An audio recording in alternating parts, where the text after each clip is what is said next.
तो आइए हम देखते हैं प्रभु के आगमन का दिन। दूसरा पतरस 3 अध्याय।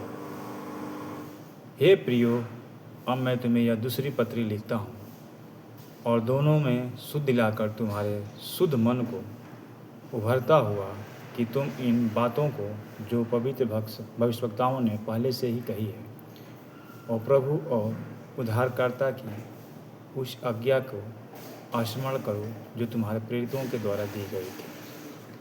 पहले यह जान लो कि अंतिम दिनों में हंसी ठट्ठा करने वाले आएंगे जो अपने ही अभिलाषाओं के अनुसार चलेंगे और कहेंगे उसके आने की प्रतिज्ञा कहाँ गए, क्योंकि जब वे बाप दादे सो गए हैं सब कुछ वैसा ही है जैसा सृष्टि के आरंभ से था।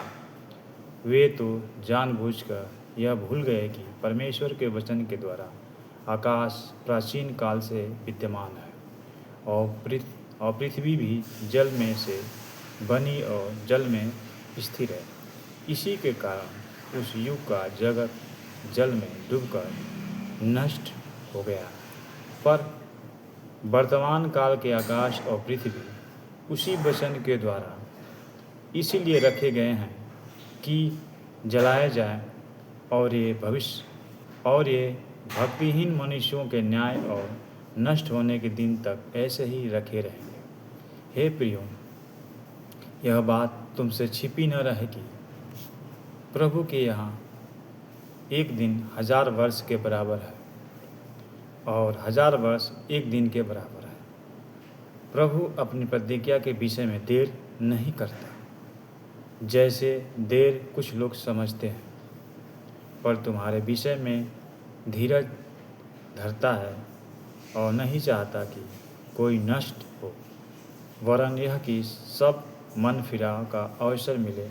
परंतु प्रभु का दिन चोर के समान आ जाएगा। उसी दिन आकाश बड़ी हड़राहट के सबसे जाता रहेगा और तत्व बहुत ही तप्त होकर पिघल जाएगा और पृथ्वी और उस पर काम जल भर जाएंगे, जबकि ये सब वस्तुएं इसी रीत से पिघलने वाली है। तो तुम्हें पवित्र चाल चलन और भक्ति में कैसे मनुष्य होना चाहिए और परमेश्वर के उस दिन की वाट किस रीत से जोहना चाहिए और उसके जल आने के लिए कैसा यत्न करना चाहिए, जिसके कारण आकाश आग से पिघल जाएंगे और आकाश के गण बहुत ही तृप्त होकर गल जाएंगे। पर उसकी प्रतिज्ञा के अनुसार हम एक नए आकाश नई पृथ्वी की आस देखते हैं जिनमें धार्मिकता वास करेगी।